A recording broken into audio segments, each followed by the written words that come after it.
ഇന്ന് തന്നെ ഡൗൺലോഡ് ചെയ്യൂ. കാണൂ നിങ്ങളുടെ ഫേവറേറ്റ് ഷോസ്. നിന്റെ അമ്മയായിട്ട് ഈ കുടുംബം തകർത്തു. ഇപ്പം നീയായിട്ട് ദേ ഞങ്ങളുടെ സമാധാനം കൂടെ കെടുത്തുക. ഇത്രയൊക്കെ ദ്രോഹം ചെയ്യാൻ ഞാനും എന്റെ കുടുംബവും നിങ്ങളോടൊക്കെ എന്ത് തെറ്റാണ് ചെയ്തത്? മകനെ പോലെ നിന്നെ സ്നേഹിച്ചതോ? പറയടാ. എടാ, നീ ഞങ്ങളെ ജയിലിൽ കയറ്റുവോ? ശാരദാമ്മേ, എന്താ അവിടെ ഉണ്ടായെന്ന് പറ. ഇനി നീ എന്നെ അങ്ങനെ വിളിക്കരുത്. അയ്യോ, ആ പേര് ഉച്ചരിച്ചു പോരുത്. അതിനുള്ള അർഹത പോലും നിനക്കില്ല. ഇനി നീ ഇങ്ങോട്ട് മേലാ ഫോണും ചെയ്തു പോരുത്. ഇതേ, ഇനി നിന്റെ ഇവിടെ ആരുമില്ല. അച്ഛനെ കാണണമെന്നും പറഞ്ഞ് ഈ വഴിക്കെങ്ങും വന്നു പോരുത്.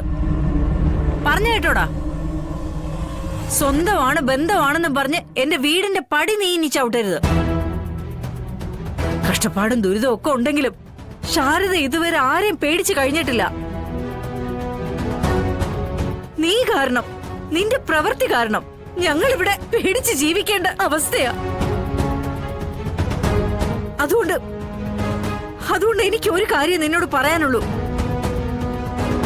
ഇനി ഞങ്ങൾ എങ്ങനെ സ്നേഹിക്കാനായിട്ട് ഇങ്ങോട്ട് വരണ്ട. അയ്യോ, കേട്ടോടാ. Hello ശാരദാമ്മേ, hello.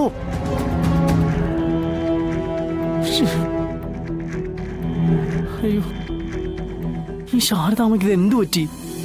ശാരദേ, നീ എന്തിനാ ഒച്ചത്തിൽ സംസാരിക്കുന്നത്? ഇത്രയധികം ദേഷ്യത്തിൽ സംസാരിക്കാൻ ഇവിടെ ഇപ്പൊ എന്താ ഉണ്ടായത്? ആഹാ, ഒന്നും ഉണ്ടായില്ലേ. ഞാൻ സംസാരിച്ചത് അനൂപിനോടാ, നിങ്ങളുടെ മോനോട്. അവൻ ഒറ്റ കാരണമാ നമ്മളിപ്പോ ഈ തീ തിന്നേണ്ടി വരുന്നത്.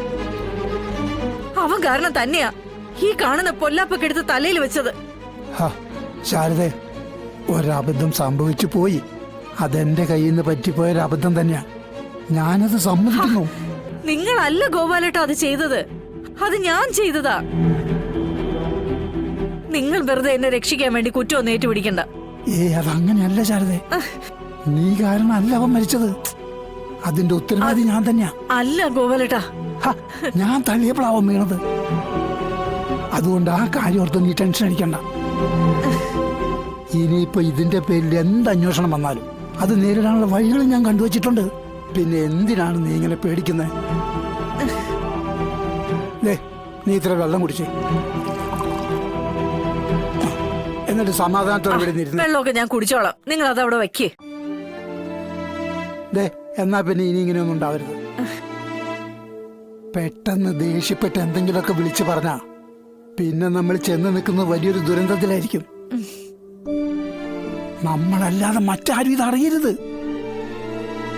നമ്മുടെ മോള് ശാലിനി പോലും. നീ സമാധാനായിട്ടിരിക്കും. ഒരാളും ഒരു കാര്യവും പറഞ്ഞ് ഇതിന്റെ പേരിൽ നിന്റെ മുന്നിലേക്ക് വരില്ല. അതിന് ഞാൻ തന്നെയാ ഗ്യാരണ്ടി. ഇനി അഥവാ ഇതിന്റെ പേരിൽ എന്തെങ്കിലും അന്വേഷണം വന്നാൽ തന്നെ അത് ഞാൻ നേരിട്ടോളാം. അത് മറ്റൊരാളിലേക്ക് എത്തില്ല. ശാരദേ, എല്ലാം ഞാൻ നോക്കിക്കോളാം. വെറുതെ ടെൻഷൻ അടിച്ച് നീ മറ്റുള്ളവർക്ക് സംശയം കൊടുക്കാതിരുന്നാ മതി. സമാധാനായിട്ടിരിക്കും. ഞാനല്ലേ പറയുന്നത്. എനിക്കൊന്നും അറിയില്ല ഗോപാലേട്ട.